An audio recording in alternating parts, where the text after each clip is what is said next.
Kike moto atindi yo. Kike ya zawadi. Kike Des d'amour. Nani? Des d'amour.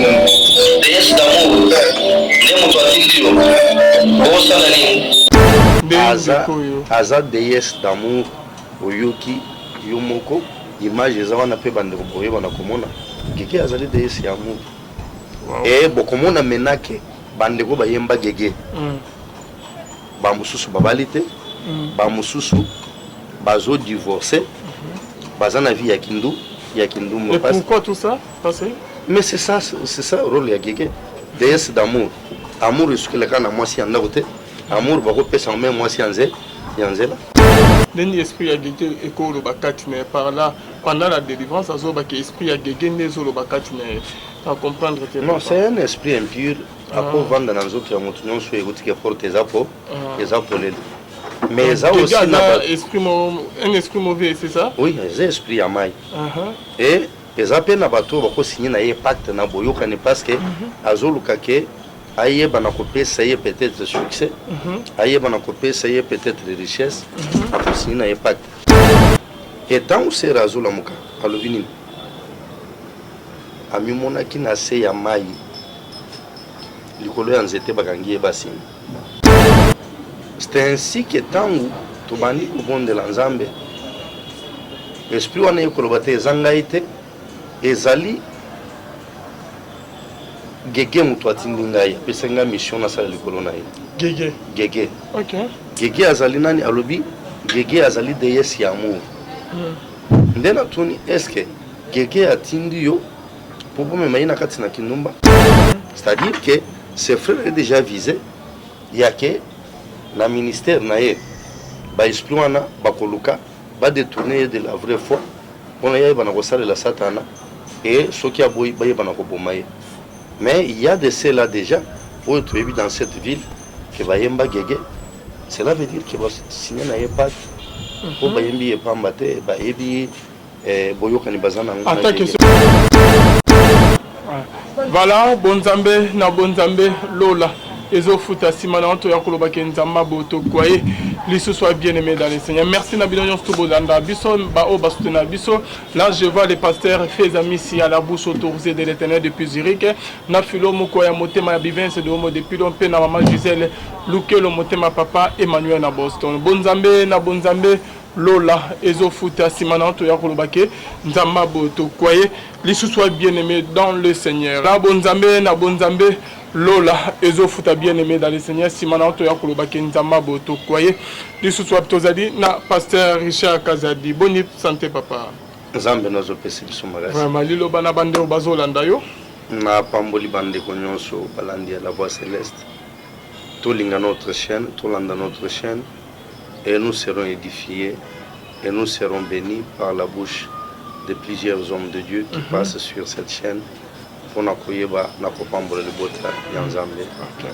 Papa Richard, par rapport à l'élément témoignage Andeko, mais quand on explique que yondo salaki est témoignage, de comment ils ont des bandindengenini toyo kabama kamoto qui na témoignage, mais quand on explique ça. Que Dieu soit loué. Et je pense que semaine où il y a eu aussi là, tous qui na 3 jours, il y a destruction, il y a bâton et tout est bâti à côté de ça et pas une bana nanzambe. Comment est-ce que si mayanzambe ko yeba na kokela ngwende na ye lo lengeni ni satana ayebaki na kolula yango il a essayé ya ko yeba na komata likolo nanzambe mpe likolo ya ange et il fut précipité mais tango akitilo ko lazali omniprésente c'est ainsi qu'il s'est organisé à céder pouvoir na ye mpe trône na ye à partager ngona bato ebele. C'est ainsi qu'il a tout fait pour contrôler le monde Yamaï, pour contrôler le monde Yamabele, pour contrôler le monde Yazamba, pour contrôler le monde Yamipepe. Et dans tout ça, il croit que Nakuyeba Naku placé par l'esprit démoniaque, peut baïmer ou bassiner ba pacte, na ba espace non soana, il va contrôler le monde. Mais souci n'a plus de qui a pu ça et pas une bana nanzambe.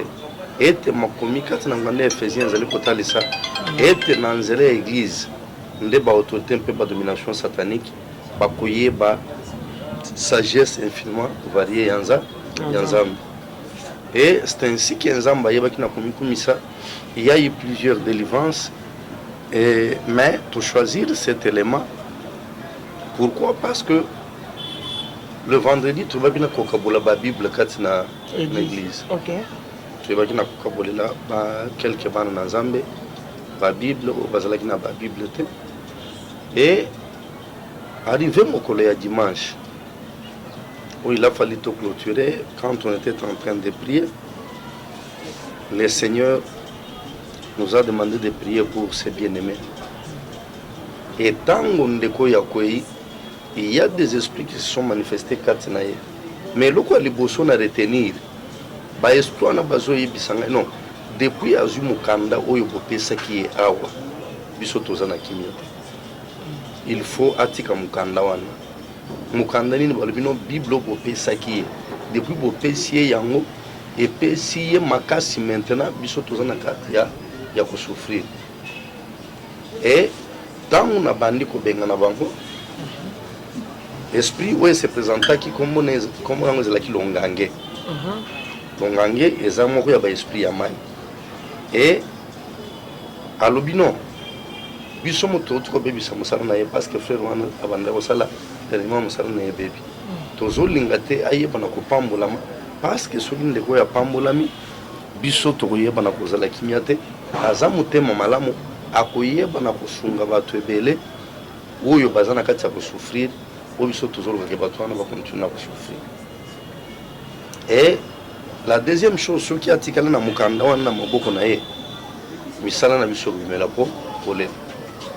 c'est un frère que Dieu m'a montré. Il y a quelqu'un qui et depuis un temps, nous avons encadré. Mais je trouve dans ce message-là, il y a pas esprit. Ils ont peur. C'est que ce que Dieu fera avec ses frères. Bazoloba kotobi makati na nzoto na ye à condition que a yeba na kola panda ya lobaki non soki biso to libérer vie na ye yepa kokota makambo na biso te akolobela makambo na biso te vie ne moni et atika livre wana parce que livre wana depuis azui yango jour wana biso tozana kinyoto et c'est ainsi que tangu tobandi kobondela nzambe esprit wana ekoloba te ezangai te ezali gege moto atindi ngai apesa ngai mission nasala likolo na ye gege okay. Gege azali nani alobi gege azali déesse ya amour nde natuni eske gege atindi yo po bomema ye na kati na kindumba balobi non kote ya kindumba tosali effort juste là-bas, nous sommes tous de là. Azaliko tindika bango musika na ye. Et mes places to ye ko jouer la nzela. Ezala ki lokuta. Ezala lokuta moko frère abukaki nde pesa ki son nzela. Tu vas na kokota kasi na nzoto na. C'est ainsi que na image wana okomona na zobenga na ba esprit wana ya gege na longange wana et Dieu nous a donné la victoire. Mais tant que frère Azo Telema, malobani le bosso Azoloba a évité comment Azana église. Il y a moi ébi a comme une église. Mais na kati ya délivrance mango lobini. Toi péché qui aille bana ko mo place sur te mo lelo. Mais tu so comprendre tenini nya ko bien.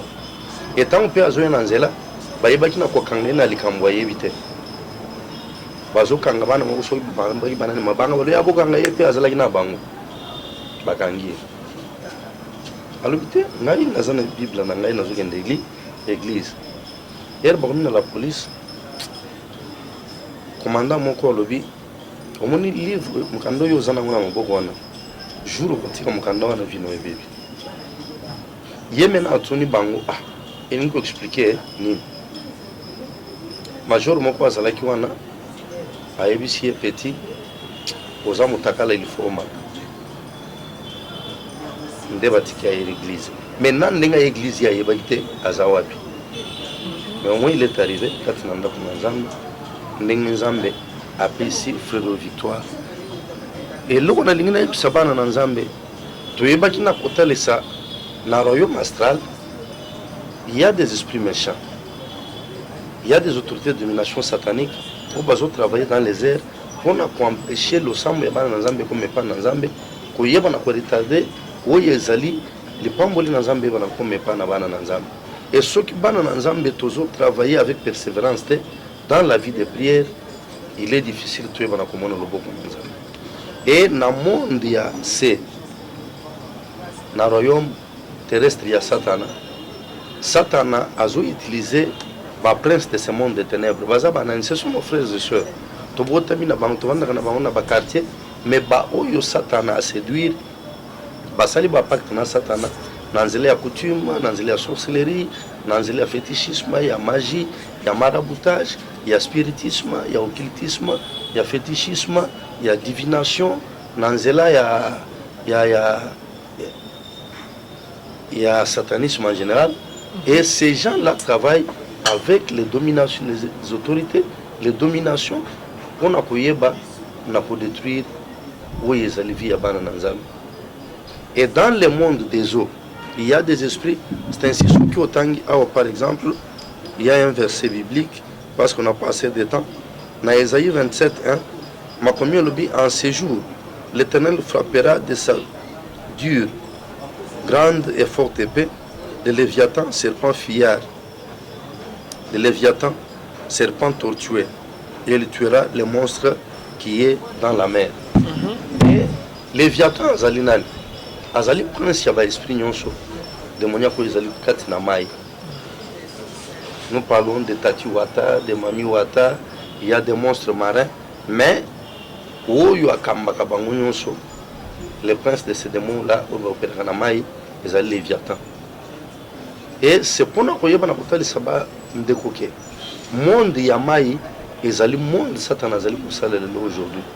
Parce que la planète Terre est 70% Yamaï, 30% Yamaï, il y a terre ferme.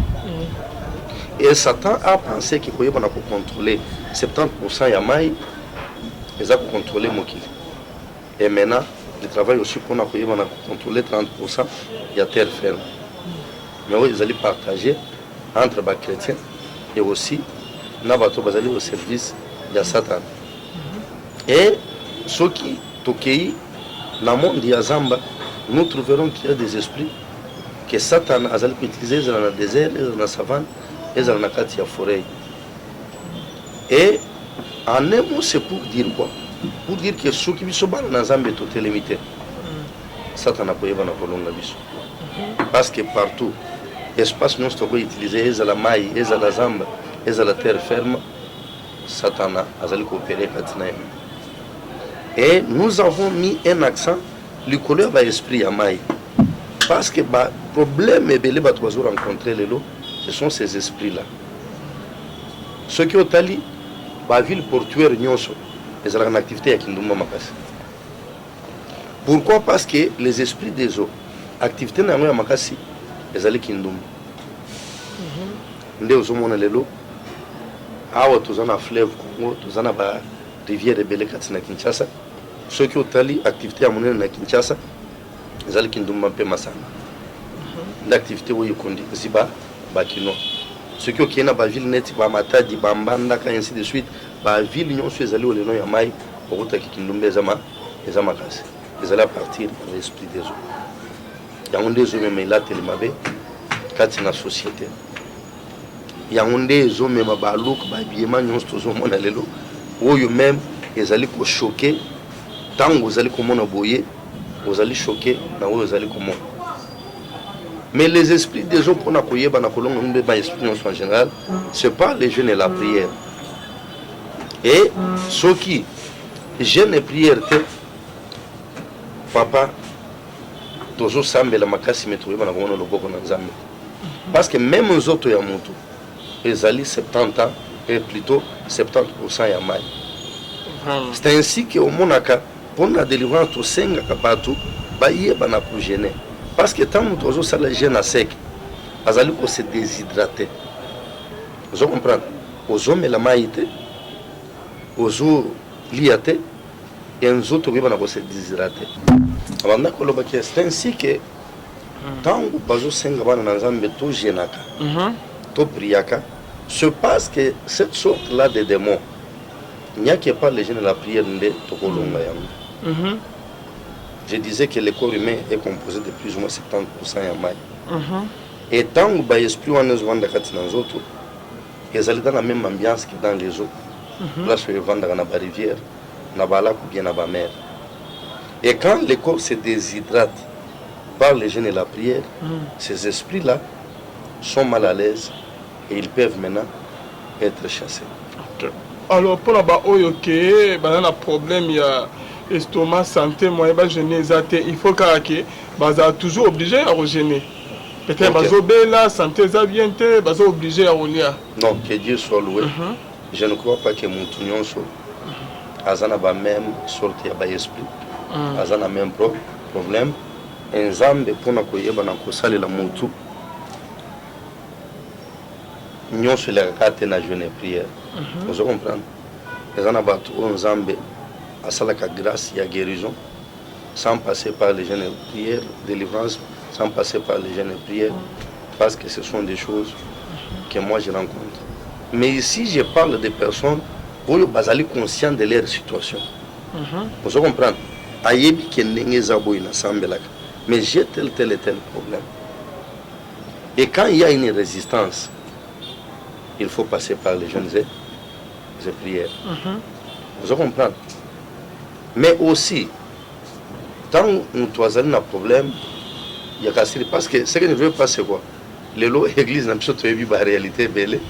Ceux qui ont annoncé jeûne et prière dans l'église, bateau besoin de la bâtisse, babimaka, bateau besoin de la gastrite, babimaka.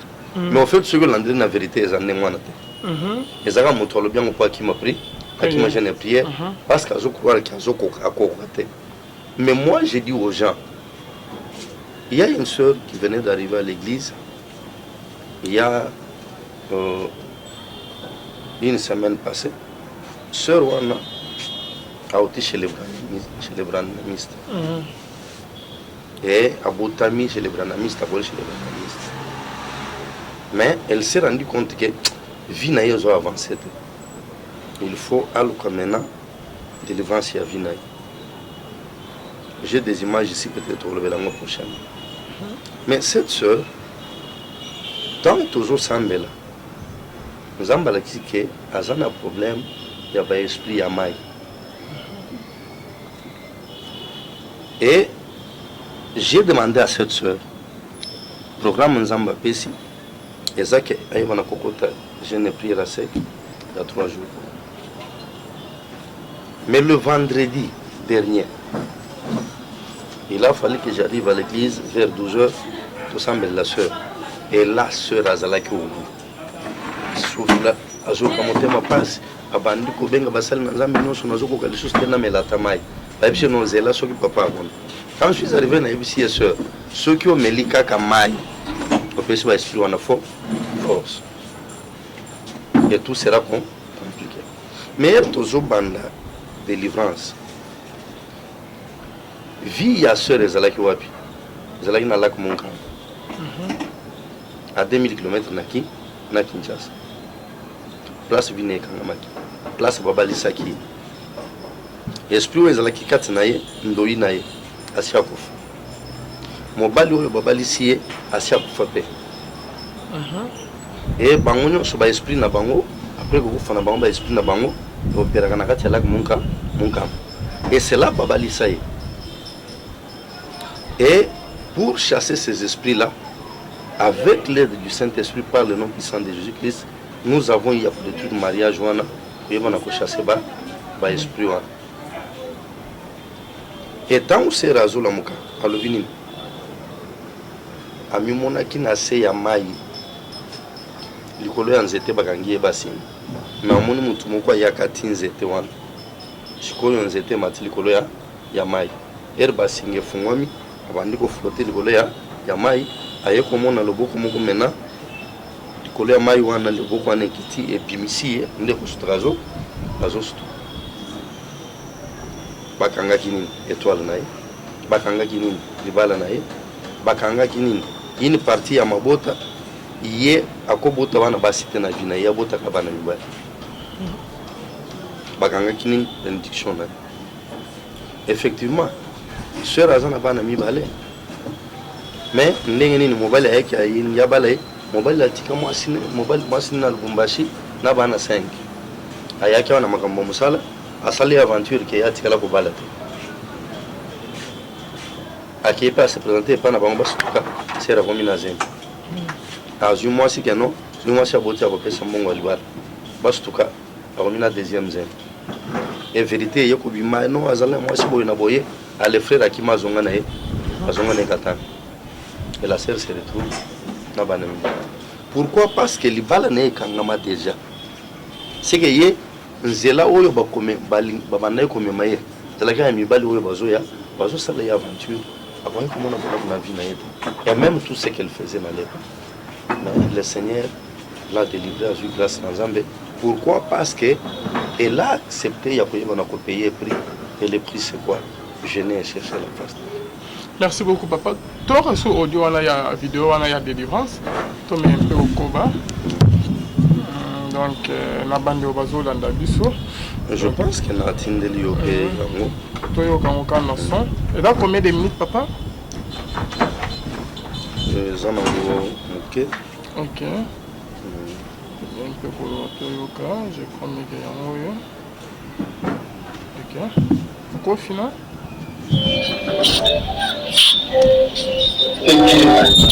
Keke motatinda nani?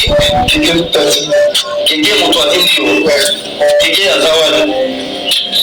Keke desi d'amour. Nani? Desi d'amour. Desi d'amour. Ne motatinda.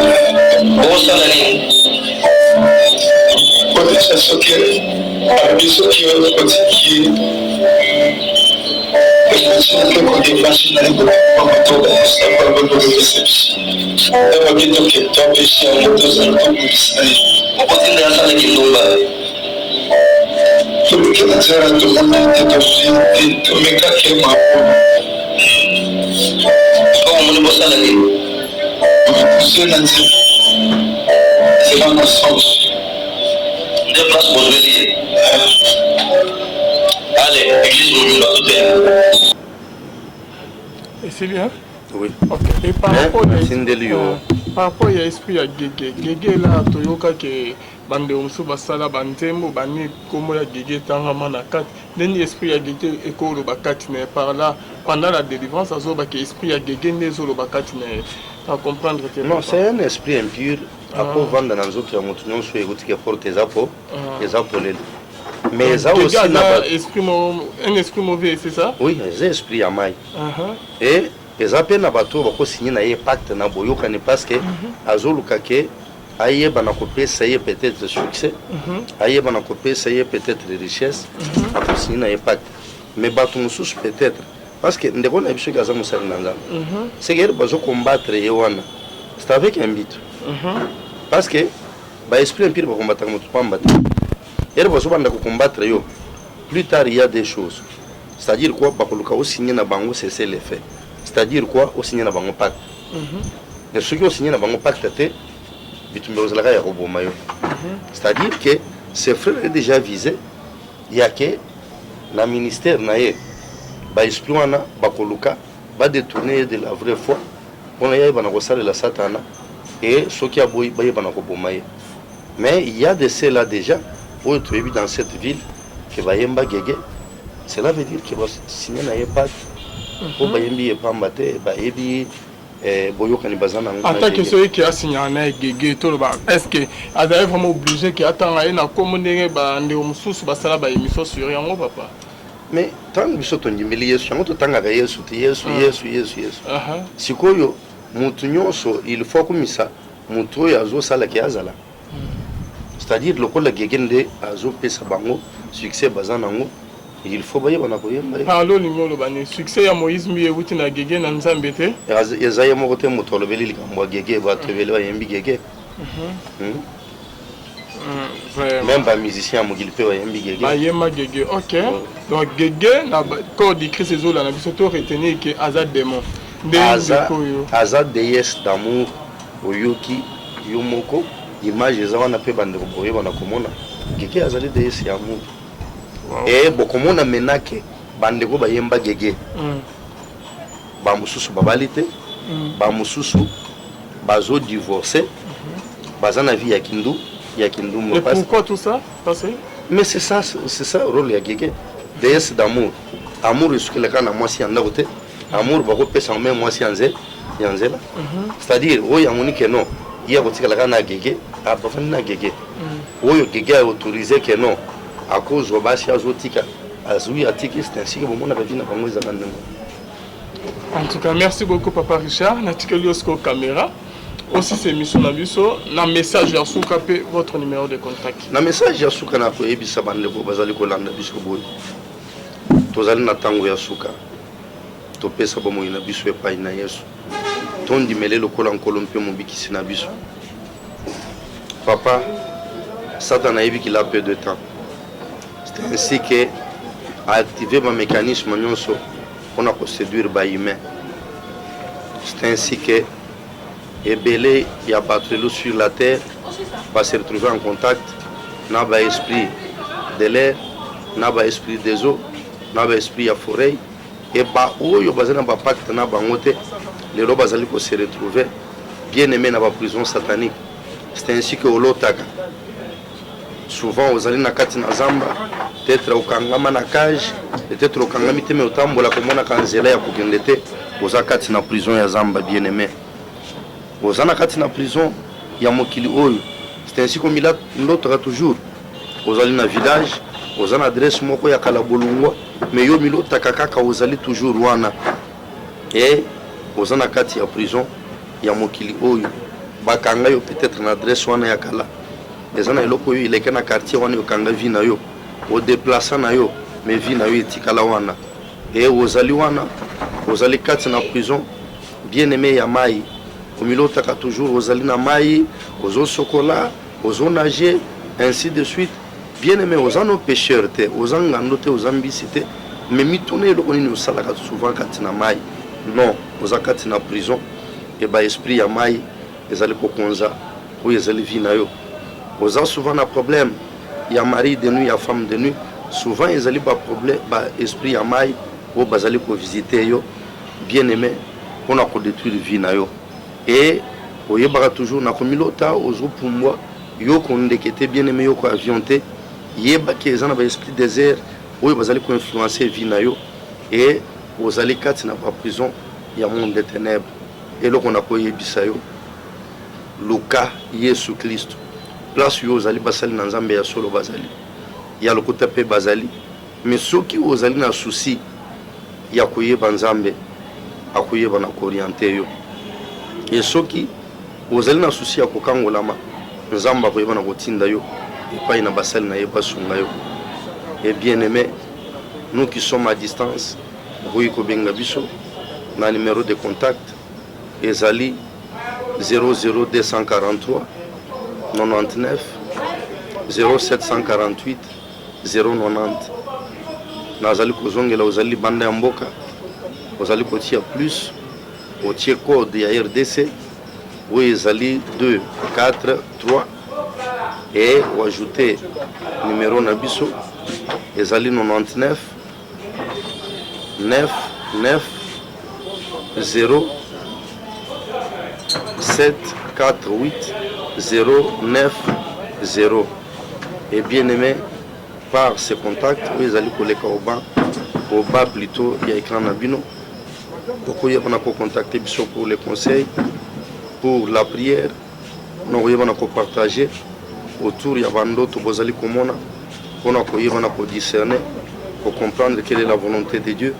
Nous prierons ensemble tokoyeba pe na kotuna nzambe pour ete ayeba na koexpliquer biso ce que vous ne parvenez pas à comprendre ou bien ce qui est caché sur le plan spirituel dans votre vie ou ezali ko limiter vie na bino na ba makambo ebele. Que l'Éternel vous bénisse. Vous allez kotanda loboko epai na bana na nzambe depuis bien aimé le 18 août dernier tobandi opération sombela nzambe lupango place nyonso ozali tozali besoin na soutien na yo et kozala eloko ya malamu yo kosala kotongela nzambe kosombela nzambe lupango. Bien aimé, bato bele bazo investir na masanga na kindumba na football na miziki ya mokili me mabele ya malamu oyo nazali koyebisa yo koinvestir ezali kati na liloba na nzambe. Soki ozali touché, appelle-nous à ce numéro de contact mpona koyeba na konvoyer oyo ezali contribution na yo église ya nzambe koyeba na kosambela pour toi et l'Éternel te récompensera. Que Dieu vous bénisse et suivez notre chaîne La Voix Céleste. N'oubliez pas de chercher votre édification sur cette chaîne, sur YouTube régulièrement. Priez pour nous, priez pour le frère Alvin et bien-aimés, nous prions pour vous. Que Dieu vous bénisse au nom de Jésus-Christ. Amen.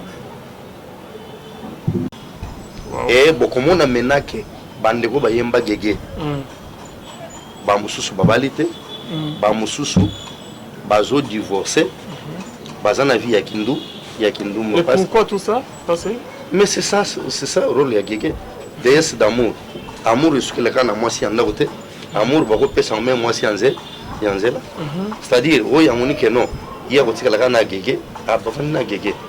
Oyo gege a autorisé que non à cause de basi azotika azui atiki c'est ainsi que bomona bavina bango za kandengo. En tout cas, merci beaucoup Papa Richard. Natikeli osko caméra. Aussi c'est mission Nabiso. Na message ya suka pe votre numéro de contact. Na message ya suka na ko ebisa bande ko bazali ko landa biso boy. Tozali na tango ya suka. To pesa bomo ina biso epai na Yesu.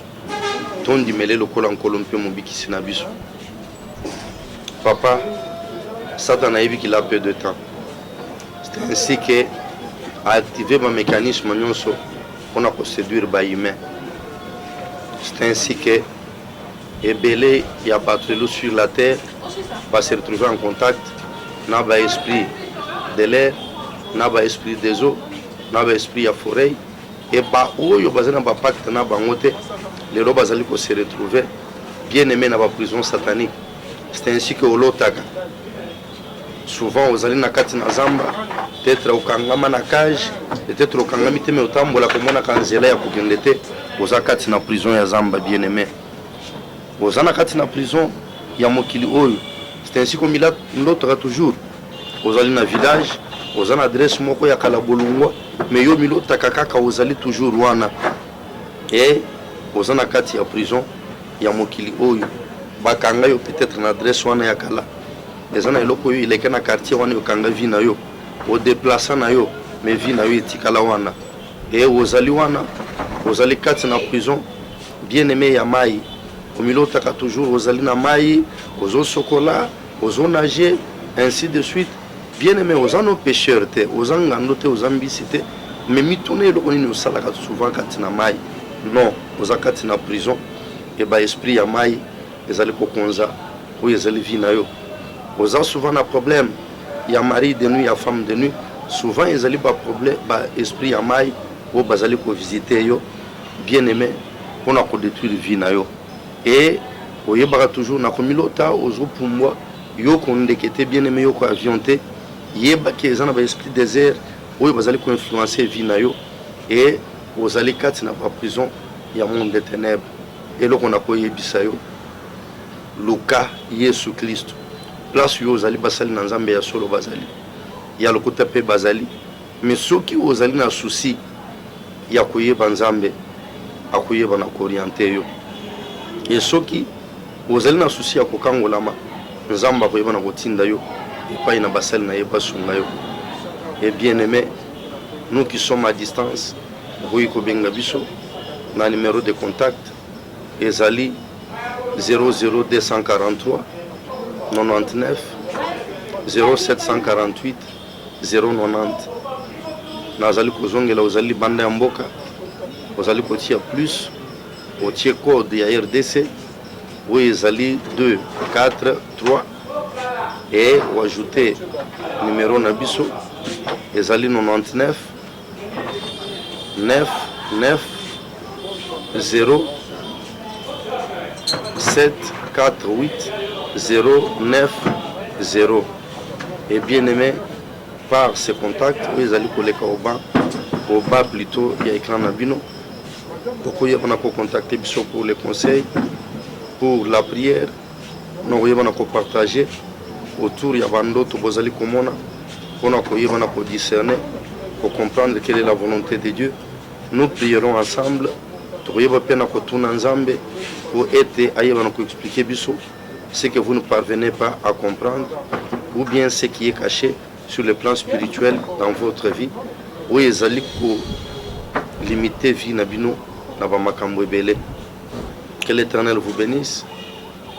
Vous allez kotanda loboko epai na bana na Nzambe. Depuis bien-aimé, le 18 août dernier, tobandi opération sombela Nzambe lupango. Place nyonso ozali, tozali besoin na soutien na yo. Et kozali loko ya malamu yo kosala kotongela Nzambe, kosombela Nzambe lupango. Bien-aimé, bato bele bazo investir na masanga, na kindumba, na football, na muziki ya mokili, même abele ya malamu oyo nazali koyebisa ko investir ezali kati na loba na Nzambe. Soki ozali touché, appelle-nous à ce numéro de contact pour na koyeba na convoyer oyo ezali contribution na yo. Église ya Nzambe koyeba na kosambela pour toi et l'Éternel te récompensera. Que Dieu vous bénisse et suivez notre chaîne La Voix Céleste. N'oubliez pas de chercher votre édification sur cette chaîne, sur YouTube régulièrement. Priez pour nous, priez pour le frère Alvin et bien-aimés, nous prions pour vous. Que Dieu vous bénisse au nom de Jésus-Christ. Amen.